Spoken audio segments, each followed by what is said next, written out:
மாற்றம் என்று யார் பெயர் அப்படிப்பட்ட தொகுதி நம்முடைய விருதுநகர் தொகுதி சட்டமன்றம். சகோதர சகோதரிகள், தொகுதி நம்முடைய விருதுநகர் தொகுதி சட்டமன்றம்.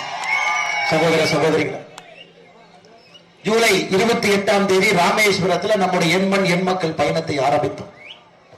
தமிழகத்தில் நிச்சயமாக ஒரு மாற்றத்தை ஏற்படுத்த வேண்டும். இப்ப இருக்கக்கூடிய அரசியல் என்பது ஆட்சியாளர்களுக்கு நல்லதும் மக்களுக்கு கெட்டதும் செய்யக்கூடிய அரசியலாக கையில் இருக்கிறது. ஒரே குடும்பம் தொடர்ந்து ஆட்சியில் இருக்கின்றார்கள், தமிழகத்தை சூறையாடி கொண்டிருக்கின்றார்கள், நம்முடைய மண்ணையும் மக்களையும் கலாச்சாரத்தையும் அழித்துக் கொண்டிருக்கின்றார்கள். ஊரினுடைய பெருமையெல்லாம் அழித்து அந்த ஊரில் பிறந்தவர்களுக்கே அந்த ஊரினுடைய மகிமை என்னவென்று சொல்லிக் கொடுக்காமல் இப்ப இருக்கக்கூடிய பாடத்திட்டங்கள் இருக்கிறது. சகோதர சகோதரிகள், இதையெல்லாம் ஒட்டுமொத்தமாக மாற்ற வேண்டும். புது அரசியல் அதிகாரத்தை எழுத வேண்டும். தமிழகத்தில் ஆட்சி மாற்றத்திற்கு 2024 பாராளுமன்ற தேர்தல் ஒரு வழி வகை செய்ய வேண்டும் என்பதற்காக இந்த யாத்திரை ஆரம்பித்து 158 தொகுதிகளை தாண்டி விருதாச்சலம் தொகுதிக்கு 159வது சட்டப்பேரவை தொகுதியாக வந்திருக்கின்றோம். ஐயா, உண்மையை சொல்ல வேண்டும் என்றால் தமிழகத்திலே 2 பங்கு தொகுதியை கடந்திருக்கின்றோம். அப்ப விருதாச்சலம் மக்களுக்கு தெரியும், 2 பங்கு தொகுதியை கடந்திருந்தால் தென் தமிழகத்தை முழுவதுமாக கடந்து, கொங்கு மண்டலத்தை கடந்து, மத்திய மண்டலத்தை கடந்து, டெல்டா பகுதியை கடந்து இன்னைக்கு விருதாச்சலத்தில் நின்று கொண்டிருக்கின்றோம். உங்களுடைய அன்பையெல்லாம் பெற்றுக் கொண்டிருக்கின்றோம் என்றால் உங்களுக்கு தெரியும் தமிழகத்திலே இந்த யாத்திரை எவ்வளவு பெரிய எழுச்சி ஏற்படுத்தி இருக்கிறது என்று. ஐயா, அதற்கு காரணம் இந்த யாத்திரையை பொறுத்தவரை கதாநாயகன் கிடையாது. இந்த யாத்திரையை பொறுத்தவரை ஒரு கட்சி நடத்தினாலும் கூட ஒரு கட்சியினுடைய யாத்திரை இல்லை. சாமானிய மக்களை எல்லாம் ஒருங்கிணைத்து அரவணைத்து சாமானிய மக்கள் விரும்பக்கூடிய ஒரு புதிய தமிழகத்தை உருவாக்குவதற்கான யாத்திரை. அதனால்தான் யாத்திரையினுடைய பேரே என் மண் என் மக்கள். இது ஒவ்வொரு மனிதனும் கூட உச்சரிக்கக்கூடிய வார்த்தை, என் மண் என் மக்கள். எங்களுடைய மண் எங்களுடைய மக்கள் உங்களை சார்ந்திருக்க வேண்டும். நம்முடைய கலாச்சாரம் பேணி காக்கப்பட வேண்டும். மாற்றம் என்பது மட்டும்தான் மாறாது என்பது நமக்கு தெரிந்திருந்தாலும் கூட அந்த மாற்றம் என்பது நம்முடைய சரித்திரத்தை அழிக்கக்கூடிய மாற்றமாக இருக்கக்கூடாது. 70 ஆண்டு காலமாக திராவிட கட்சிகள் இங்கே ஆட்சியில் இருக்கின்றார். 1967 இருந்து தொடர்ச்சியா அவங்க எப்படி இருக்குனாங்க ஐயா, ஆட்சி ஒரு சைக்கிளுக்கு ஸ்டாண்ட் போட்டுட்டு சைக்கிள் ஓட்டுற மாதிரி இருக்கு, வீல் மட்டும் சுத்திக்கிட்டு இருக்கு, சைக்கிள் முன்னாடி போகலீங்க ஐயா. அதனால்தான் தலைமுறை தலைமுறையாக ஏழைகள் தமிழகத்திலே அதிகம். ஒரு ஆய்வறிக்கை சமீபத்தில் படிச்சங்க ஐயா, OECD அமைப்பினுடைய ஆய்வறிக்கை. ஒரு ஏழை ஒரு நாட்டில் பிறந்தா எவ்வளவு வேகமாக அந்த ஏழை வேகமாக நடுத்தர குடும்பத்திற்கு வருகின்றார் என்கின்ற ஆய்வறிக்கை. வேற ஊர்ல எல்லாம் பிறந்தா 2 தலைமுறையில ஒரு ஏழை பொறுத்தவரை நடுத்தரத்துக்கு வந்துருவாங்க. ஏழை என்றால் சமுதாயத்தில் கடைசி 10% பொருளாதாரத்தில் இருக்கக்கூடிய ஒரு சகோதரனோ சகோதரியோ. ஆனா இந்தியாவில் மட்டும் அந்த ஏழை பிறந்திருந்தால் மோடி ஐயா வருவதற்கு முன்பு 7 தலைமுறைகள் ஆகிறது. 7 தலைமுறைகள் கஷ்டப்பட்டு படிச்சு அந்த குடும்பத்தில் ஏதாச்சும் ஒரு மருத்துவ செலவு வந்தா கூட மறுபடியும் ஒரு தலைமுறை பின்னாடி போயிடுவான். அந்த குடும்பத்துக்கு ஏதாச்சும் ஒரு இடி விழுந்தது, அதிகமா மழை பெய்தது, விவசாயம் பொய்த்து போச்சு, யாரோ ஒருத்தவங்க தூரதிருஷ்டவசமாக அந்த குடும்பத்தினுடைய தலைவன் இறந்து விட்டால் மறுபடியும் 2 தலைமுறை பின்னாடி போயிடுவான். நம்முடைய நாட்டில் மட்டும்தாங்க ஐயா மோடி அவர்கள் வருவதற்கு முன்பு ஒரு ஏழையாக பிறந்திருந்தால் நடுத்தர குடும்பமாக மாறுவதற்கு 7 தலைமுறை தேவைப்படுகிறது. அதுவும் குறிப்பாக நம்முடைய தமிழ்நாட்டில் பார்த்தனாங்க ஐயா, இன்னைக்கு யாரெல்லாம் கூலி வேலை செய்யறாங்களோ, 10 பாத்திரம் தேய்ச்சி தன்னுடைய வாழ்க்கையை நடத்துகின்றார்களோ அவருடைய தாயும் அதே வேலையை செய்திருப்பார். அந்த தாயினுடைய தாயும் அதே வேலையை செய்திருப்பார். அந்த தாயினுடைய தாயினுடைய தாயும் அதே வேலையை செய்திருப்பார். காரணம், இங்கே மாற்றம் வரலீங்க ஐயா. அரசியல் அதிகாரம் என்பது ஒரு குடும்பத்தை சார்ந்து இருக்கிறது. எங்கே சென்றாலும் கூட கோபாலபுரத்துக்கு ஒரு குடும்பம், தமிழகத்திற்கு ஒரு குடும்பம் என்று இருந்தாலும் கூட தமிழகத்திலே ஆங்காங்க குறுநில மன்னர்களாக மாறி இருக்கின்றார். அப்பா எம்எல்ஏவா இருந்தா, உதாரணத்திற்கு பொன்முடி அவர்களாக இருக்கட்டும், துரைமுருகனாக இருக்கட்டும், அப்பா எம்எல்ஏவா இருந்தா பையன் எம்பி. ஒருவேளை தங்கம் தென்னரசு போல நிதியமைச்சர் எடுத்துக்கிட்டீங்கன்னா அவர் எம்எல்ஏ, அவருடைய தங்கை தென் சென்னை பாராளுமன்ற உறுப்பினர், அவருடைய அப்பா இதற்கு முன்பு எம்எல்ஏவாக அமைச்சராக இருந்தார். அன்பில் மகேஷ் பொய்யாமொழியை போன்று எடுத்துக்கொண்டால் 3 தலைமுறை அரசியல் வரிசையாக 3வது தலைமுறையா இருக்கிறார்.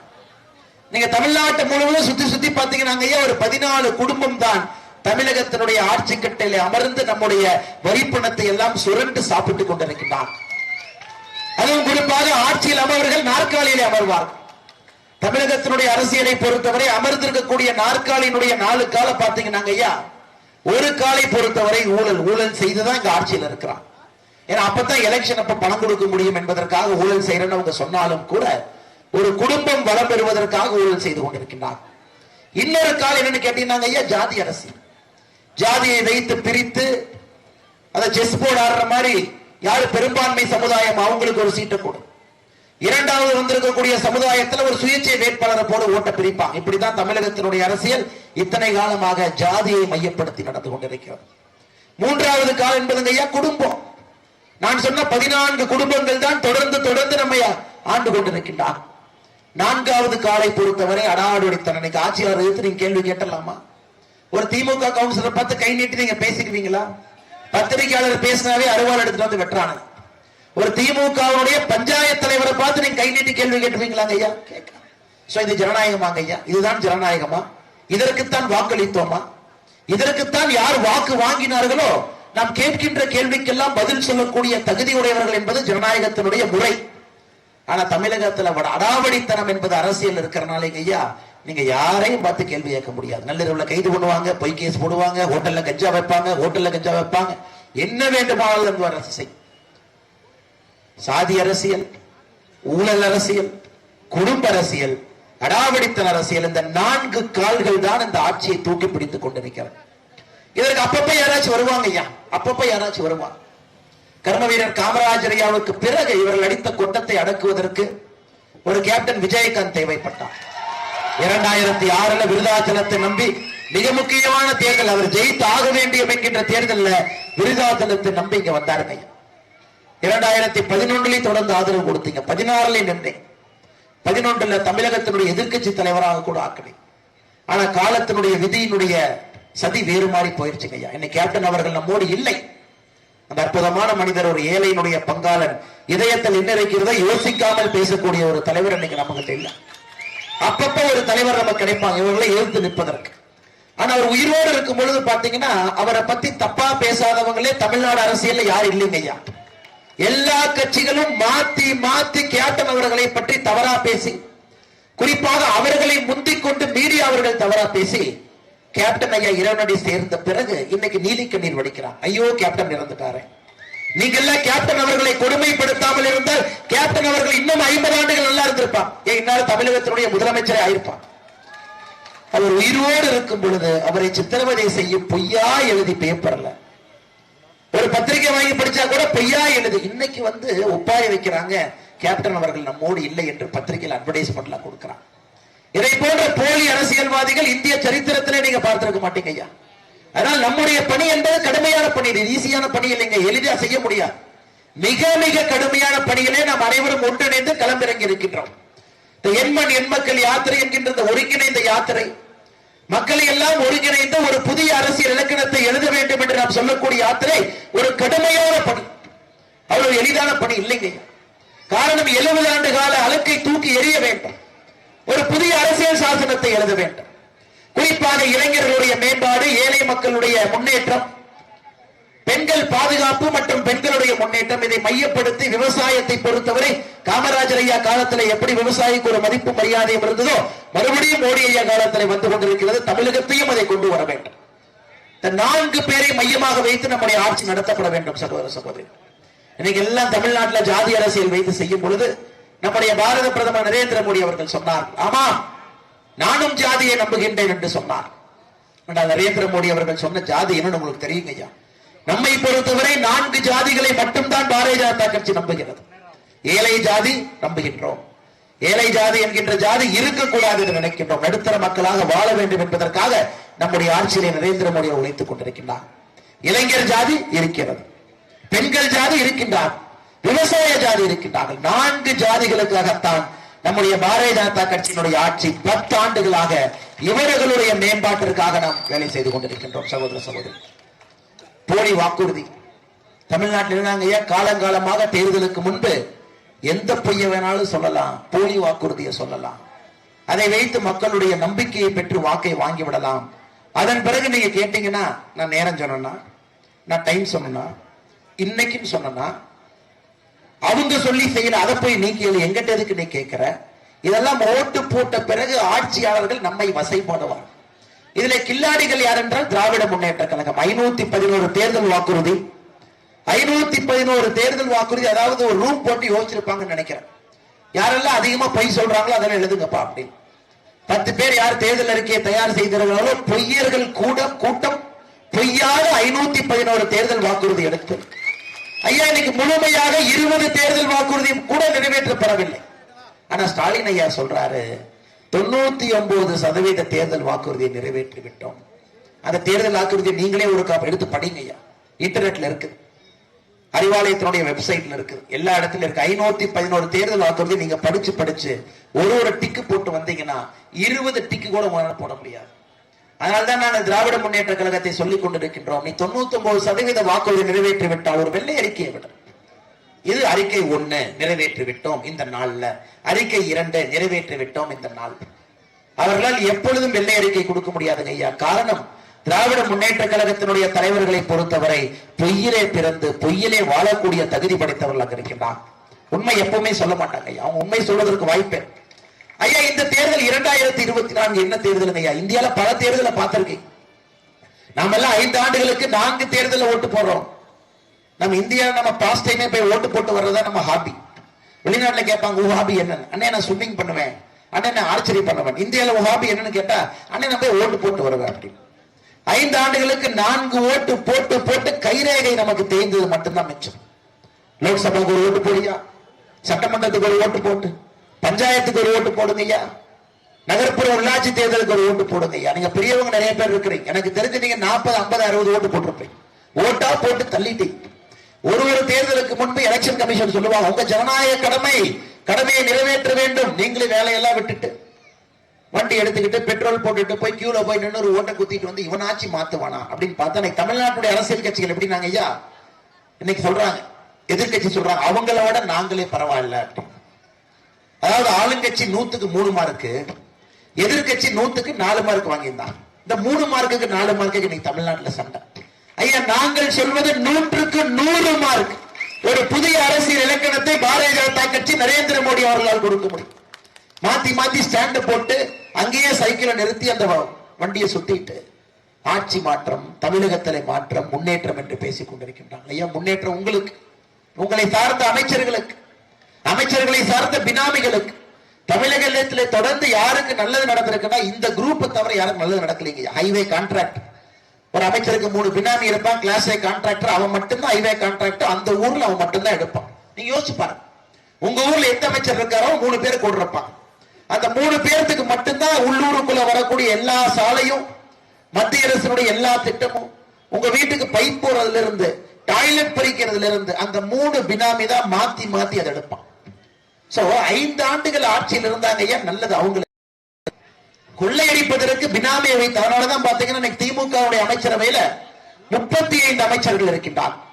11 அமைச்சர்கள் மீது ஊழல் வழக்கு நீதிமன்றத்தில் நடந்து கொண்டிருக்கிறது. பொன்முடி அவர்களை போன்றவர்கள் தண்டனை பெற்றிருக்கின்றார்கள். செந்தில் பாலாஜியை போன்றவர்கள் புலால் சிறையில் இருக்கிறார். இன்னும் 10 பேர் இருக்கிறாங்க ஐயா.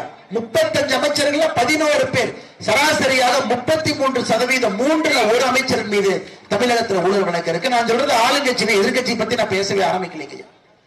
இந்தியாவில எங்கேயுமே இந்த அளவுக்கு ஊழல் குற்றவாளிகள் அமைச்சர்களாக, எம்எல்ஏக்களாக, எம்பிக்களாக இருப்பது இந்தியாவில எங்கேயுமே இல்லைங்க ஐயா. நம்ம ஊருடைய சாபக்கேடு.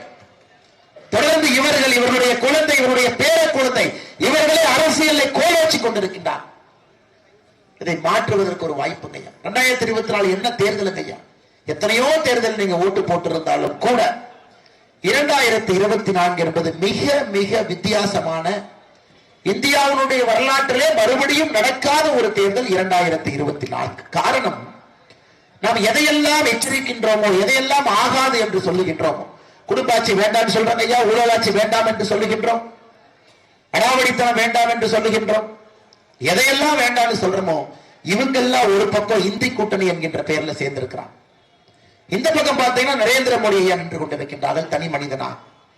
ஹீராவின் அம்மையார் நரேந்திர மோடி ஐயாவுடைய தாயை பற்றி உங்களுக்கு தெரியும், தந்தையை பத்தி நல்லா தெரியும் உங்களுக்கு ஐயா. தந்தைன்னா எல்லாரும் சொல்லுவீங்க, சின்ன குழந்தை கூட சொல்லும், அண்ணே நரேந்திர மோடி ஐயாவுடைய அப்பா டீ கடை வச்சிருந்தாருனே, அது நரேந்திர மோடி அவர்கள் வளர்ந்தார். அதை விட சிறப்பு என்னவென்றால் நரேந்திர மோடி அவருடைய தாயார் ஹீராபென் அவர்கள் 5 வீட்டுல பாத்திரம் கழுவி அதன் மூலமாக நரேந்திர மோடியை வளர்த்தார். 99 வயதிலே தன்னுடைய தாய் இறைவனடி சேர்ந்த பொழுது நரேந்திர மோடி அவர்கள் உருக்கமாக தன்னுடைய தாயை பற்றி எரிந்திருப்பார். அதிலே சொல்லியிருப்பார், என்னுடைய தாய் குடும்ப வளர்ச்சிக்காக வருமானம் போதவில்லை என்பதற்காக 5 வீட்டிலே 10 பாத்திரம் கழுவி எங்களை வளர்த்தார்கள். அந்த பையன் நரேந்திர மோடி 1950 பிறந்த அந்த மனிதன் 17 வயசுல வீட்டை விட்டு போய் இந்தியா முழுவதும் சுத்தி RSS இயக்கத்துல 18 வயசுல சேர்ந்து 35 வயசுல பாரதிய ஜனதா கட்சிக்கு வந்து 9 ஆண்டுகள் அமைப்பு செயலராக இருந்து 99 அகில இந்திய செயலராக மாறி 2001 அக்டோபரில் குஜராத்தினுடைய முதலமைச்சர். அப்ப தகுதிங்க ஐயா, தகுதி. ஒரு ஏழை குடும்பத்தில் பிறந்த ஒரு மனிதன் தன்னை தகுதிப்படுத்திக் கொள்கின்றான், இயற்கையோடு போராடுகின்றான், எதிர்த்து நிற்கின்றான், தனி மனிதனாக மல்லு கட்டுறான். அந்த மனிதன் தன்னை தகுதிப்படுத்தி இந்தியாவுடைய பிரதமராக நாற்காலியிலே மே 30, 2014 அமர்ந்த பொழுது 64 வயதிலே முழு தகுதியோடு ஒரு மனிதன் நம்முடைய நாற்காலியிலே வந்து அமர்ந்தான். இதை போன்ற தற்கொலைகளாங்க ஐயா. ஒரு குடும்பத்தில் பிறந்த ஒரு இன்சியலை வச்சுக்கிட்டு தற்கொலை என்று நினைத்தார்களா நரேந்திர மோடி அவர்கள்?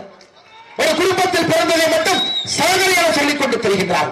ராஜீவ் காந்தியினுடைய மகனாக பிறந்த ராகுல் காந்தி சாதனைங்களாங்க ஐயா. கலைஞர் ஐயாவுடைய பையனா பிறந்த சாதனையா?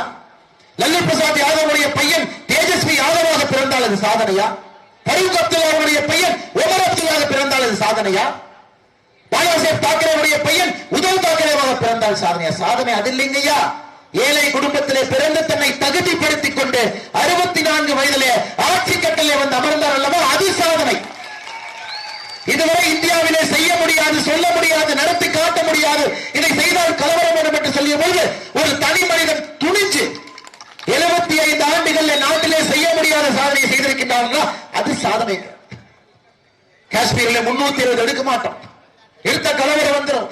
காஷ்மீரை பொறுத்தவரை தனி நாடு, தனி மாநிலம், தனி அந்தஸ்து, தனி சட்டம், தனி கொடி. ஒரு மனிதன் சொன்னான், அதெல்லாம் என்கிட்ட நடக்காது, ஒரே நாடு, ஒரே சட்டம், ஒரே கொடி. நடத்தி காட்டினான் அல்வா. 50 ஆண்டுகளாக காங்கிரஸ் அதே நாற்காலியில் அமர்ந்திருந்தார். செய்ய முடியாத நரேந்திர மோடி செய்து காட்டு.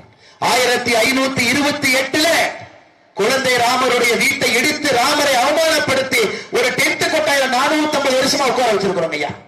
டென்ட் கொட்டாயில அமர்ந்திருந்தார் குழந்தை ராமர். தொடுவதற்கு யாருக்கா தைரியம் இருந்தாங்க ஐயா இந்தியால?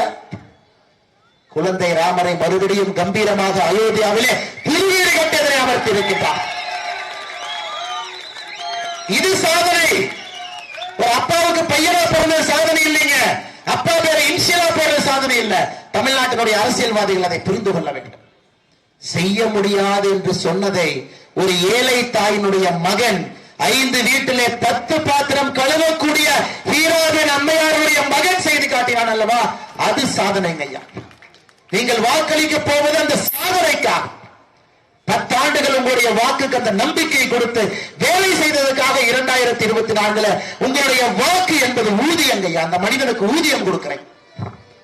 ஒரு மனிதனுடைய தனி மனிதனுடைய ஓட்டு, ஒரு ஓட்டு என்பது நீங்கள் எப்படிப்பட்ட மனிதன் என்பது அந்த ஓட்டை சொல்லுங்க ஐயா.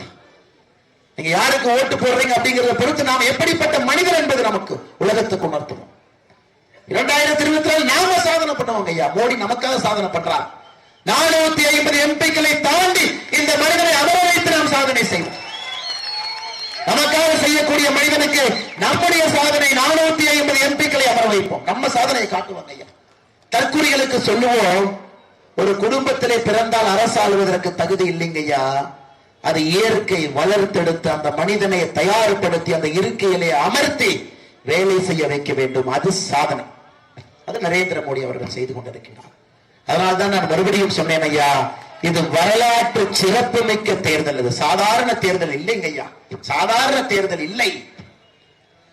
திமுக காரன் கிளம்பி வருவாங்க ஐயா. ரொம்ப நாளைக்கு முன்னாடி துக்ளக் சோயை சொன்னாங்க, இந்துக்களுடைய எழுச்சி மட்டும் தமிழகத்திலே வந்துவிட்டால் திமுக தலைவர்கள் காவடி தூக்க தயங்க மாட்டார்கள் என்று சொன்னார். இன்னைக்கு அதை பார்க்கின்றோம். நம்முடைய கட்சியை பொறுத்தவரை, மோடி ஐயாவை பொறுத்தவரை எல்லா மதமும் சம்மதம் என்கின்ற உயர்ந்த கொள்கையோடு இருக்கக்கூடிய கட்சிங்க ஐயா. உலகத்திலே 19 இடத்துல நரேந்திர மோடி அவர்களுக்கு அந்த நாடு, அந்த அமைப்பினுடைய உயர்ந்த விருது கிடைத்திருக்கிறது. நம்ம நாட்டில் எப்படி பாரத் ரத்னாவோ ஒரு நாட்டுக்கு அந்தந்த உயர்ந்த விருது, ஒரு அமைப்பு WHO இருக்குது, யுனைடெட் நேஷன்ஸ் இருக்குதுங்க ஐயா. 19 நாடுகள் அமைப்பினுடைய உயர்ந்த விருதுகள் நரேந்திர மோடி அவரை தேடி தேடி கொடுக்கிறார். அதுல 8 நாடுகள் இஸ்லாமிய நாடுகள் ஐயா, இஸ்லாமிய நாடு. அவன் கூப்பிட்டு கொடுக்கிறான். அவனுக்கு தெரியும் நரேந்திர மோடி என்கின்ற ஒற்றை மனிதன் என்று வாயை திறந்தாருன்னா உலக அரசியலே கிடுகிடுக்கும் என்பது அவர்களுக்கு தெரியும். அமெரிக்கா ஒரு பக்கம், ரஷ்யா ஒரு பக்கம் மட்டும்தான் இருக்கும், அதுதான் உலக அரசியல் இருக்கும் என்பதை உடைத்து மத்தியிலே இந்தியா இருக்கும் என்பதை 9 ஆண்டுகளே காட்டி இருக்கக்கூடிய ஒரு அற்புதமான உன்னதமான தலைவர் நமக்கு கிடைத்திருக்கின்றான். சகோதர சகோதரி, உலக வரைபடத்திலே இந்தியா எங்கே? உலக வரைபடத்திலே ஊழல் நாடு எங்கே? உலக வரைபடத்திலே ஏழை நாடு எங்கே என்று துளாவிய உலகத்தினருக்கு உலக வரைபடத்திலே அடுத்த வல்லரசு எங்கே என்று அதை தேட வைத்திருக்கின்றான் பாரத பிரதமர் நரேந்திர மோடி அவர்கள். தனி மனிதனுடைய உழைப்பு, அயராத உழைப்பு, அயராத உழைப்பு. நாங்கள் அருகில் இருந்து பார்க்கிறோம் ஐயா. நாங்கள் ஏதோ புண்ணியம் செய்திருக்க வேண்டும் என்ற கட்சியினுடைய தொண்டர்களாக பிரதமரை அருகில் இருந்து பார்ப்பதற்கு ஒரு வாய்ப்பு, அவர் எப்படி வேலை செய்கிறார் என்று பார்க்கிறதுக்கு ஒரு வாய்ப்பு. அதெல்லாம் செய்ய முடியாதுங்க ஐயா, எல்லாம் மகானா கடவுளா இருக்கு. நான் நேற்று கூட ஒரு ஆங்கில பத்திரிகைக்கு பேசுறேன். பிரதமர் அவர்கள் ஸ்ரீரங்கத்தில் அரங்கநாதனை பார்க்க வருகின்றார். அரங்கநாத பெருமாளை பொறுத்தவரை நமக்கு தெரியும், ராஜாவுக்கு ராஜா அரங்கநாதன். அரங்கநாதனுக்கு மேல எந்த ராஜாவுமே உலகத்தில் இல்லைங்க ஐயா. வந்து அரங்கநாதனை பார்த்துவிட்டு, பெருமாளை தரிசனம் செய்துவிட்டு, தாயாரை தரிசனம் செய்துவிட்டு கோயிலிருந்து வெளியே போறார். வலப்பக்கத்தில் இருக்கக்கூடிய ராமானுஜர் அந்த மண்டபத்துக்கு போறார். ஐயா வெயில் இந்த மாதிரி புழுக்கமா இருக்கிற நேரம் 2 நிமிடம் மழை பெய்ஞ்சுதுங்க ஐயா. 2 நிமிடம் மழை பெய்ஞ்சு ராஜாவுக்கு ராஜாவாக இருக்கக்கூடிய பெருமாள் ஒரு சேவகனாக நரேந்திர மோடி வந்த பொழுது வாழ்த்தி அனுப்புகின்றார். எங்களுக்கெல்லாம் பெரிய நம்பிக்கை நமக்கெல்லாம் இருக்கிறது. 2024 பொறுத்தவரை அது சரித்திரங்க ஐயா, சரித்திரம் நடக்க போகுது. இதனால அமெரிக்காக்காரன் மிரட்டிக்கிட்டு இருந்தான்.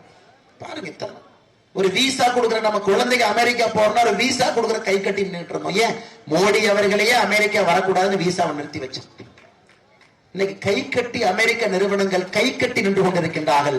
இந்தியாவில் எங்களுடைய பணத்தை முதலீடு செய்ய வேண்டும். எத்தனை பேர் வேணாலும் அமெரிக்காவுக்கு வாங்க, H1B விசா கொடுக்கிறோம். சைனாவை முந்தியடித்து உங்களுக்கு அதிகமா விசா கொடுக்கிறோம்.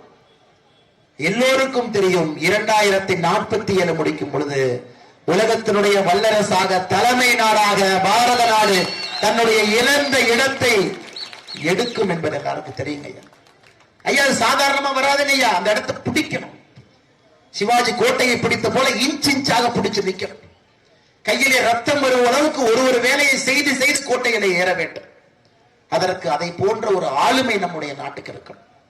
எந்த தலைவனாலும் செய்ய முடியாதுங்க ஐயா. இன்னைக்கு கண்கட்டிய தூரத்தை நான் சொன்னேன். மு.க. ஸ்டாலின் ஐயா சொன்னார், முதலமைச்சர் எங்களுக்கு மோடி அவர்கள் பிரதமராக வருவதிலே இஷ்டமில்லை, அதனால் தான் இந்தி கூட்டணியில் இருக்கிறோம். ஒரே வார்த்தை கேட்கிறேன் ஸ்டாலின் ஐயா, ஐயா நீங்க மோடி அவர்களை பிரதமராக வேண்டாம் என்று சொன்னால் திமுக தொண்டர்களே, உங்க கட்சியினுடைய தொண்டர்களே, இந்தி கூட்டணியில் இருக்கக்கூடிய பேரை சொல்றேன், அவங்களை பிரதமரா ஏத்துக்குவாங்களான்னு நீங்க சொல்லுங்க ஐயா.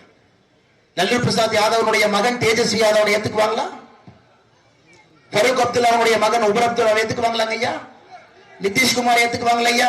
அவர் தமிழ்நாடு வடக்கு இருக்கா தெற்கு இருக்காதுன்னே தெரியாது. மம்தா பானர்ஜி ஏத்துக்குவாங்களாங்க ஐயா? இல்ல கே சந்திரசேகர் ராவ் ஏத்துக்குவாங்களாங்க ஐயா? இல்ல சரத்பவார் ஏத்துக்குவாங்களாங்க ஐயா? இல்ல ஸ்டாலின் ஐயா ஏத்துக்குவாங்களா?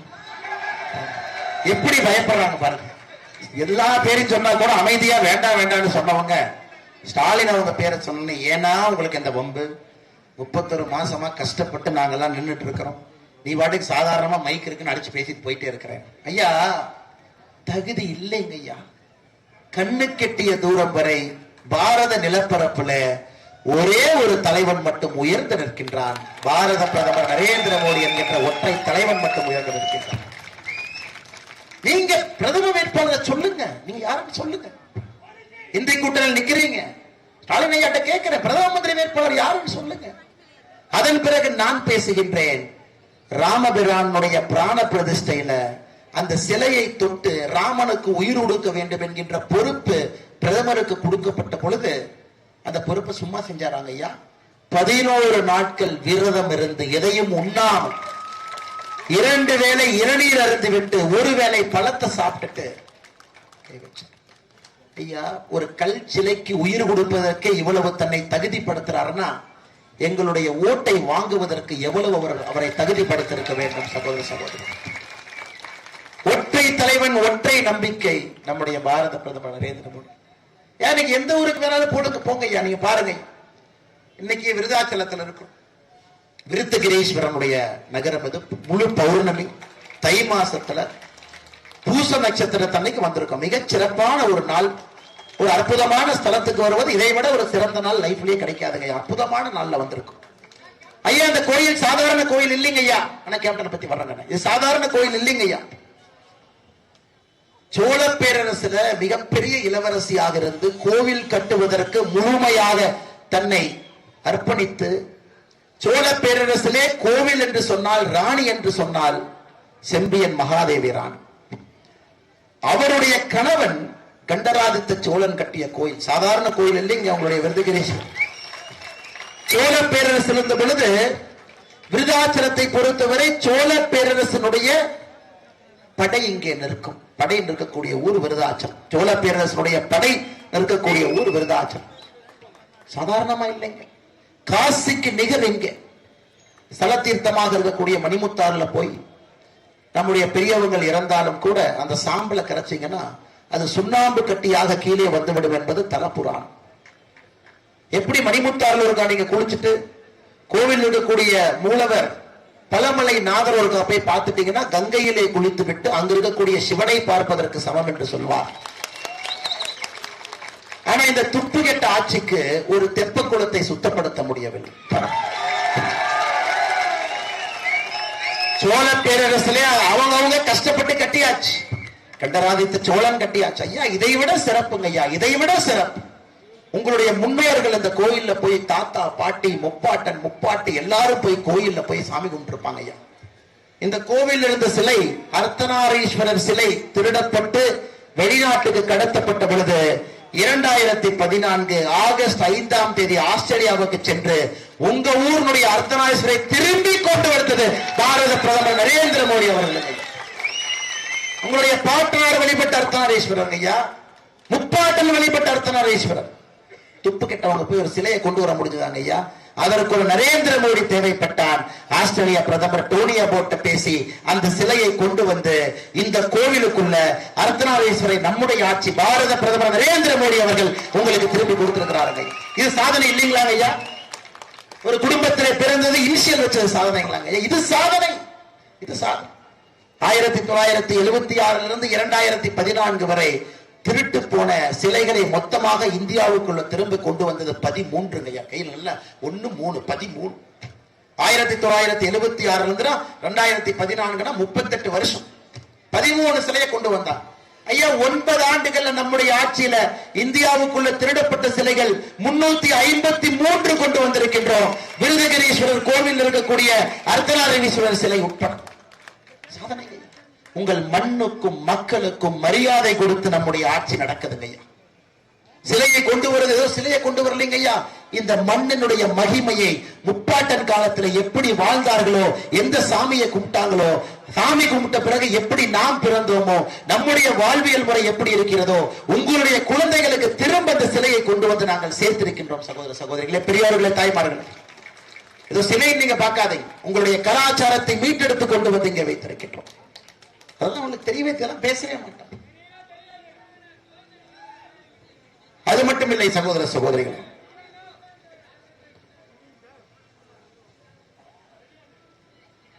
இன்னும் 45 நாள் இருக்குதுங்க ஐயா. நமக்கு தெரியும், ஒரு சின்ன குழந்தையை கூப்பிட்டு கண்ணு யாரு கண்ணு ஜெயிப்பானா, மோடி தாத்தா தாங்க ஜெயிப்பா. சின்ன குழந்தைக்கு தெரியும், சின்ன குழந்தைக்கு. நான் மோடி என்பவர் இன்னைக்கு ஒரு அரசியல்வாதி எல்லாம் தாண்டி, அரசாள்பவர் எல்லாம் தாண்டி, அவர் ஒரு யோகி என்பதை தாண்டி மகானாக மாறிவிட்டார். இந்த ராமர் கோவிலுக்கு நடந்து போகும்போது எத்தனை பேர் டிவியில பாத்தீங்கன்னு தெரியலீங்க ஐயா. ராமர் கோவிலுக்கு நடந்து அந்த மகுடத்தை சூட்டுவதை கையில் எடுத்து நடந்து போறார். உள்ள தனியா போறார். கண்ணிலே தண்ணி அப்படியே கீழே வந்துகிட்டு இருக்குதுங்க ஐயா. அந்த மனிதன் 450 ஆண்டு காலமாக நாம் காத்திருந்தோம் என்பதை நினைவில் வைத்து எத்தனாயிரம் மக்கள் இதில் இருந்திருப்பார்கள். 1528 படையெடுப்பின் பொழுது முழு அயோத்தியாவே அளிக்கப்பட்டது. அதிலே எத்தனை லட்சம் மக்கள் இருந்திருப்பார்கள். அந்த மனிதன் தனக்கு கொடுக்கப்பட்ட கடமையை, இந்தியா பாரதம் என்கின்ற பெயரை திரும்ப கொண்டு வருகின்றான். நாம் இந்த நேரத்தில் செய்ய வேண்டியது அந்த மா மனிதனோட துணை இருந்து கரத்தை வலுப்படுத்தி தமிழ்நாட்டிலிருந்து 39க்கு 39 பாராளுமன்ற உறுப்பினர் அனுப்பி வைக்கிறேன். ஐயா, நான் டிவி அப்பப்ப பார்ப்பேன். அதுல இந்த அரசியல் வல்லுநர்கள் எல்லாம் பேசுவாங்க. இன்னைக்கு தடிக்கு விழுந்த அரசியல் வல்லுநர்கள், எங்க பாரதிய ஜனதா கட்சி நல்லா வளர்ந்த மாதிரி தெரியுதுங்க, ஆனா ஜெயிச்சிருவாங்களா அப்படின்னு ஒரு வல்லுநர் கேட்பார். இன்னொரு வல்லுநர் சொல்றாங்க, நல்லா வளர்ந்துருச்சு, வாக்கு சதவீதம் அதிகமான மாதிரி தான் தெரியுது, மக்கள் எல்லா இடத்துலயும் வர்றாங்க, ஆனா ஜெயிச்சிருவாங்களானே அப்படி. சகோதர சகோதரிகளே, உங்களுக்கும் எனக்கும் தெரியும், இந்த முறை மாற்று கட்சியிலிருந்து நீங்கள் வந்திருந்தாலும் கூட ஓட்டு என்பது நரேந்திர மோடிக்கு. நரேந்திர மோடி என்கின்ற மனிதன், இது ஒரு மாற்று கட்சி நண்பர் வந்தார். அண்ணே என்னன்னே எங்க தலைவர் சும்மா வள வள கொல கொலன்னு பேசிக்கிட்டு, அவர் என்ன பிரதம மந்திரி வேட்பாளர். நான் சொல்றேன், நீ போய் உன் தலைவர்கிட்ட கேளு தம்பி, எங்கிட்டையும் கேட்கிறேன். அண்ணே, ஒரே ஒரு பிரதம மந்திரி மோடி மட்டும்தானே தெரியுதார், எங்கால வள வள கொல கொலன்னு எதையோ பேசிட்டு இருக்காரு. அண்ணே, நான் மாட்டு கட்சியா இருந்தாலும் நம்ம பஞ்சாயத்து 2026 வச்சுக்கலானே, ஆனா 2024 நான் மோடிக்குத்தானே ஓட்டு போடுவேன். ஐயா, தமிழகத்தினுடைய எல்லா கட்சி தொண்டர்களும் முடிவெடுத்து விட்டார்கள். இது தலைவர்களுக்கு தெரியும், தலைவர்களுக்கு தெரியல. தொண்டர்கள் முடிவு பண்ணிட்டாங்க, என் குழந்தை நல்லா இருக்கணும், என்னுடைய குலம் நல்லா இருக்கணும், என்னுடைய குடும்பம் நல்லா இருக்கணும், என்னுடைய தலைமுறை நல்லா இருக்கணும், என்னுடைய நாடு நன்றாக இருக்க வேண்டும் என்றால் இந்த முறை கட்சியை பார்க்க போவது கிடையாது, மோடி என்கின்ற ஒற்றை மனிதனுக்கு என்னுடைய வாக்கு என்ற தமிழர். அப்படி இருக்கும் பொழுது எப்படிங்க ஐயா நான் 39 தொகுதி ஜெயிக்காம எப்படிங்க ஐயா போய். இன்னொருத்தர் கேட்டானே, உங்க வேட்பாளர் பேர் சொல்லுங்க. நான் சொன்னேன், தம்பி எந்த வேட்பாளரை போட்டாலும் அவர் பேர் நரேந்திர மோடி தான் தம்பி. அந்த வேட்பாளர் நரேந்திர மோடிக்கு வேலை செய்வார், நரேந்திர மோடி உங்களுக்கு வேலை செய்வார். கதை முடிஞ்சு போச்சு. வேட்பாளர் பேரு ஜாதி எல்லாம் இங்க தேவையில்லைங்க. எந்த வேட்பாளர் நின்றாலும் அவருடைய பெயர் நரேந்திர மோடி தான். வேணா அந்த வேட்பாளர் பேரை மாத்தி நான் நிக்க வைக்கிறேன், சந்தோஷமானு கேட்டேன். அந்த தொண்டர் சொன்ன வேண்டானே ஓட்டு போட்டலானே. சகோதர சகோதரி, இந்த வரலாற்றை நீங்க மிஸ் பண்ணிடக்கூடாது. முக்கியமான வரலாறு 2024 எந்த காரணத்துக்கும் நாம் இதை இழந்து விடக்கூடாது. திரும்ப நமக்கு இந்த சமயம் கிடைக்காது. அதான் மோடி ஐயா சொல்றாங்க, இதுதாங்க சமயம், சரியான சமயம் அப்படின்னு ஹிந்தியில சொல்றாங்க. இந்த நேரத்தை விட்டுறாதீங்க, இந்த சமயத்தை விட்டுறாதீங்க, இது காலச்சக்கரத்தை மாற்றக்கூடிய சமயம் என்று சொல்லி இருக்கின்றார். 2024 மோடி அவர்களை நாம் அமர வைப்பது காலச்சக்கரத்தை மாற்றக்கூடிய சக்தி உங்களுடைய வாக்கில் இருக்குதுங்க.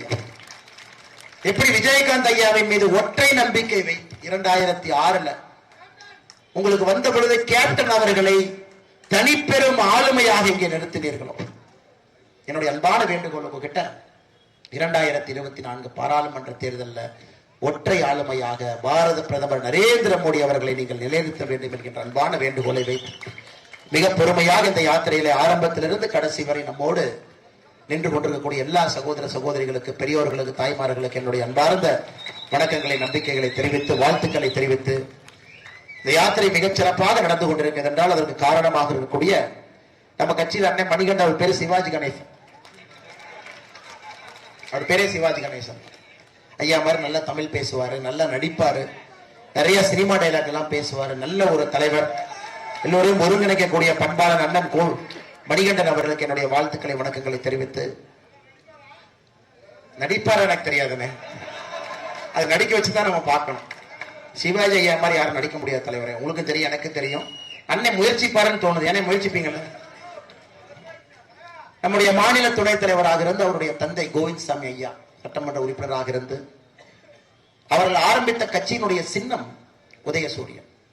அப்புறம் டிஎம்கே கடனா கொடுத்து, டிஎம்கே கடனா கொடுத்தா என்ன ஆகும் தெரியுமில்ல, அவங்க ஓனர் ஆயிடுவாங்க. சோ அந்த குடும்பத்திலிருந்து வந்திருக்கக்கூடிய அண்ணன் ஏஜி சம்பத் அவர்கள், இவரும் முன்னாள் சட்டப்பேரவை உறுப்பினர், பாரதிய ஜனதா கட்சியினுடைய மாநில துணைத் தலைவர் அண்ணன் அவர்களுக்கு என்னுடைய வாழ்த்துக்களை, வணக்கங்களை தெரிவித்து, அஸ்வத்தாமன் அவர்களுக்கு அறிமுகமே தேவை. சரவெடி பட்டாசு மாதிரி என்ன கொண்டாலும் பட்ட பட்ட பட்ட பட்டம் ஏரியா பாட்டு சொன்ன மாதிரி அடிச்சுக்கிட்டே இருப்பார். பெரிய கொள்கைவாதி, பெரிய கொள்கைவாதி. ஒரு அரசியல் கட்சியினுடைய ஆணி வேறுங்க ஐயா, கொள்கைவாதிகள் இருந்தால் மட்டும்தான் அந்த அரசியல் கட்சி எங்க போய் சேர முடியுமோ அங்க போய் நிற்கும். கொள்கைவாதிகள் ஒரு கட்சிக்கு ரொம்ப முக்கியம். கட்சியினுடைய கொள்கையை எந்த காரணத்திற்கும் கூட உடும்பு பிடியை போல் பிடித்திருக்க வேண்டும். அப்படிப்பட்ட கொள்கைவாதி, நல்ல பேச்சாளர், வளர்ந்து வரக்கூடிய, மிக வேகமாக வளர்ந்து வரக்கூடிய அற்புதமான தலைவர் அருமை சகோதரர் அஸ்வந்தாமன் மாநில செயலராக இருக்கின்றார்கள். அவருக்கு என்னுடைய வாழ்த்துக்களை, வணக்கங்களை தெரிவித்து ஓபிஎஸ்னுடைய மாநில தலைவர் அண்ணன் சாய் சுரேஷ் அவர்கள் நம்மோடு நின்று கொண்டிருக்கின்றார். அண்ணன் எப்ப கேட்டாலும் என்ன வயசுன்னு கேட்டா 35 பார். இந்த 35 தாண்டாம தொடர்ந்து 35லே 20 ஆண்டுகளாக இருக்கக்கூடிய நல்ல ஒரு தலைவர், வேகமாக பம்பரமாக வேலை செய்யக்கூடிய தலைவர்.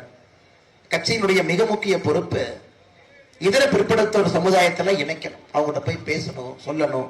அந்த வேலையை மிகச்சிறப்பாக செய்யக்கூடிய அண்ணன் சாய் சுரேஷ் அவர்களுக்கு இந்த நேரத்தில் என்னுடைய வாழ்த்துக்களை, வணக்கங்களை தெரிவித்து அண்ணன் தடா பெரியசாமி அவர்களும் முன்வர இருக்கின்றார்கள். இருக்கிறாங்களா? இல்லைங்க. நாங்கள் கட்சியினுடைய மாவட்ட துணைத் தலைவர், ஒன்றிய கவுன்சிலர் அண்ணன் செந்தில்குமார் அவர்கள் மோட இருக்கின்றார்கள். நம்ம கவுன்சிலர் முக்கியங்க, அவங்க செய்யற வேலையை பார்த்துதான் நீங்க எம்எல்ஏ கொடுக்கணுமா எம்பி கொடுக்கணுமான்னு முடிவு பண்ணுவீங்க.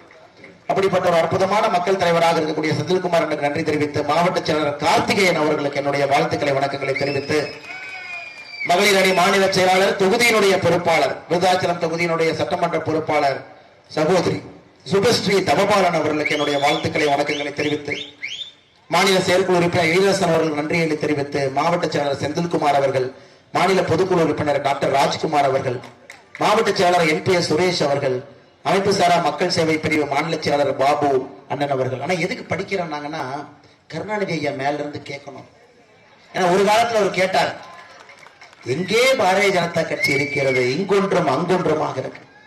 அதெல்லாம் படிச்ச ஐயா தெரியணும், இவ்வளவு தலைவர்கள் உங்களுக்கு வேலை செய்வதற்காக உங்களுடைய சேவர்களாக நின்று கொண்டிருக்கிறார்கள்.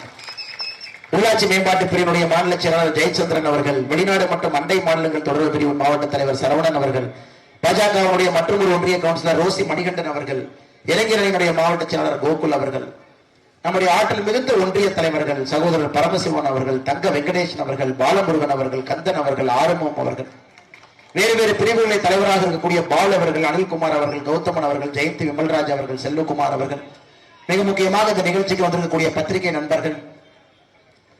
இன்னைக்கு தை மாசம் பௌர்ணமி, கோயிலுக்கு நீங்க சாயந்தரமா போயிருக்கணும். அதையெல்லாம் விட்டுட்டு வீட்டுக்கு போனா நிறைய பேருக்கு திட்டெல்லாம் உழுவும். இருந்தும் நான் பாரதிய ஜனதா கட்சி கூட்டத்திலே பங்கேற்பேன். காரணம், இது எங்களுடைய யாத்திரை, நம்முடைய தலைமுறையை மாற்றக்கூடிய யாத்திரை என்கின்ற நம்பிக்கையில இங்க வந்திருக்கக்கூடிய எல்லா சகோதர சகோதரிகள் முக்கியமான நாள்ல தைப்பூச தன்னைக்கு நேரம் கொடுத்து, எனக்கு இது 3வது தொகுதிங்க. அன்னைக்கு காலையில இருந்து 3வது தொகுதி விருதாச்சலத்தில் என்று கொண்டிருக்கின்றேன். 3 தொகுதியிலும் கூட மிகச் சிறப்பாக நமக்கு ஊக்கமளித்து நம்மோடு வந்து கொண்டிருக்கக்கூடிய எல்லா சகோதர சகோதரிகளுக்கு என்னுடைய நன்றிகளை தெரிவித்து, பெரியோர்களுக்கு, தாய்மார்களுக்கு வணக்கத்தை தெரிவித்து, இளைஞர் பட்டாளத்திற்கு நம்பிக்கையோடு இருங்கள், நாளை நமது என்கின்ற வார்த்தையை உங்களுக்கு சொல்லி இங்க வந்திருக்கக்கூடிய அனைவருக்கும் மறுபடியும் என்னுடைய நன்றி கலந்த வாழ்த்துக்களை, வணக்கங்களை தெரிவித்துக் கொள்கின்றேன். நன்றி, வணக்கம். பாரத் மாதா கி ஜெய். பாரத அன்னையின் புகழ்